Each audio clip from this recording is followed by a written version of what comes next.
আসসালামু আলাইকুম। আম, আজকে বৃষ্টি পড়ছে বাইরে, ঘরে কিছু নাই, মানে হোমমেড কোনো নাস্তাই নাই। যেটা করতে হবে তেলে ভাজতে হবে, সেটা খুবই বিরক্তকর ব্যাপার।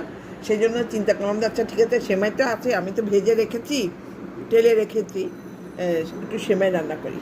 তারপর নিয়ে গেলাম ঘি দিয়ে। ঘিটা ইন্ডিয়ান ঘি, মনোরমা ঘি দিয়ে রান্না করেছি। প্রথমে সেমাইগুলি একটু ঘি দিয়ে ভেজে ফেলেছি। ঘির পরিমাণ আন্দাজ করে দিতে হবে। ধরেন এখানে এই এতটুকু সেমাইয়ের মধ্যে আমি 3 টেবিল চামচ ঘি দিয়েছি, আর সামান্য একটু সয়াবিন দিয়েছি। তারপরে গরম মশলা, এলাচি, দারচিনি ওগুলি দিলাম।